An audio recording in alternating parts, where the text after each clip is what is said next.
ಮಳೆ ಸುರಿಯುತ್ತಿದ್ದ ಆ ಕರಾಳ ರಾತ್ರಿ. ಆಕಾಶದಿಂದ ಬೀಳುತ್ತಿದ್ದ ಪ್ರತಿ ಹನಿಯೂ ಭೂಮಿಗೆ ಅಪ್ಪಳಿಸುವಾಗ ಒಂದು ವಿಚಿತ್ರ ಭಯಾನಕ ರಾಗವನ್ನು ನುಡಿಸುತ್ತಿತ್ತು.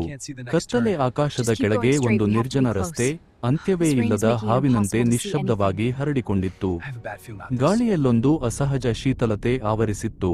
ಅದು ಕೇವಲ ಚಳಿಯಲ್ಲ, ಯಾವುದೋ ಅದೃಶ್ಯ ಶಕ್ತಿಯ ಸ್ಪರ್ಶದಂತಿತ್ತು. ಯಾರೋ ಒಬ್ಬರು ಮರಗಳ ಮರೆಯಿಂದ ನಿಮ್ಮ ಪ್ರತಿ ಹೆಜ್ಜೆಯನ್ನು ಗಮನಿಸುತ್ತಿದ್ದಾರೆ, ನಿಮ್ಮ ಉಸಿರಾಟವನ್ನು ಲೆಕ್ಕಿಸುತ್ತಿದ್ದಾರೆ ಅನ್ನಿಸುವ ಭಯಾನಕ ಭಾವನೆ ಅಲ್ಲಿನ ಮೌನವನ್ನು ಇನ್ನಷ್ಟು ಗಾಢವಾಗಿಸಿತ್ತು. ಸರಿಯಾಗಿ ಅದೇ ಸಮಯದಲ್ಲಿ ಅರ್ಜುನ್ ಮತ್ತು ಅವನ ಸ್ನೇಹಿತರಾದ ರೋಹಿತ್, ಮೇಘಾ, ಅನುಷ್ಕಾ ಮತ್ತು ಕಿರಣ್ ಇದನ್ನೆಲ್ಲ ಒಂದು ಸಾಮಾನ್ಯ ಪ್ರವಾಸ ಎಂದು ಭಾವಿಸಿ ನಗುತ್ತಾ ಸಾಗುತ್ತಿದ್ದರು. ಕಾರಿನೊಳಗೆ ಕೇಳಿಬರುತ್ತಿದ್ದ ಸಂಗೀತ ಮತ್ತು ಅವರ ನಿರಾಳ ಮಾತುಗಳು ಆ ಕ್ಷಣದ ಭೀಕರತೆಯನ್ನು ಮರೆಮಾಚಿದ್ದವು. ಆದರೆ ಜೀವನದ ಆಟವೇ ಹಾಗೆ, ಒಂದು ಸಣ್ಣ ನಿರ್ಧಾರ ಇಡೀ ಬದುಕನ್ನೇ ಬುಡಮೇಲು ಮಾಡಬಲ್ಲದು.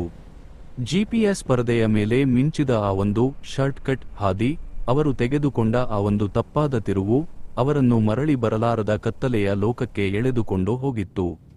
ಕಾರು ನಿಧಾನವಾಗಿ ಕಾಡಿನ ಆಳಕ್ಕೆ ಹೋದಂತೆ ಹೆಡ್ಲೈಟ್ನ ಬೆಳಕು ಮರಗಳ ನಡುವೆ ಕರಗಿ ಹೋಗುತ್ತಿತ್ತು.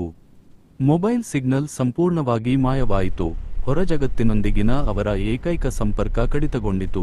ಪ್ರತಿ ಮರದ ಹಿಂದೆ ಯಾರೋ ನಿಂತಿದ್ದಾರೆ, ಪ್ರತಿ ನೆರಳು ಜೀವಂತವಾಗಿ ಎದ್ದು ಬರುತ್ತದೆ ಎನ್ನುವ ಭ್ರಮೆ ಕಾಡತೊಡಗಿತು.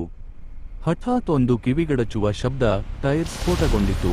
ಆ ಕ್ಷಣದಲ್ಲಿ ಕೇಳಿಬಂದ ಆ ಸ್ಫೋಟ ಕೇವಲ ಟೈರ್ನದ್ದಲ್ಲ, ಅದು ಅವರ ಸುರಕ್ಷತೆಯ ಅಂತ್ಯವಾಗಿತ್ತು. ಸಹಾಯಕ್ಕಾಗಿ ಅಲೆದಾಡಿದ ಅವರಿಗೆ ಸಿಕ್ಕಿದ್ದು ಸಹಾಯವಲ್ಲ, ಬದಲಾಗಿ ಕಾಡಿನ ಕ್ರೂರ ಬೇಟೆಗಾರರ ಹೆಜ್ಜೆಗುರುತುಗಳು. ದೂರದಲ್ಲಿ ಮಸುಕಾಗಿ ಕಂಡ ಆ ಹಳೆಯ ಮನೆ ಅವರಿಗೆ ಆಶ್ರಯದಂತೆ ಕಂಡರು, ಅದು ಹಸಿದ ಬಾಯಿಯಂತೆ ಅವರನ್ನು ನುಂಗಲು ಕಾಯುತ್ತಿದ್ದ ಬಲೆಯಾಗಿತ್ತು. ಅವರು ಒಳಗೆ ಕಾಲಿಟ್ಟ ಕ್ಷಣವೇ ವಾತಾವರಣ ಬದಲಾಯಿತು.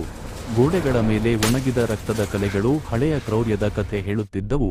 ನೆಲದ ಮೇಲೆ ಹರಡಿದ್ದ ಎಲುಬುಗಳು ಅಲ್ಲಿ ನಡೆದಿದ್ದ ನರಮೇಧಕ್ಕೆ ಸಾಕ್ಷಿಯಾಗಿದ್ದವು.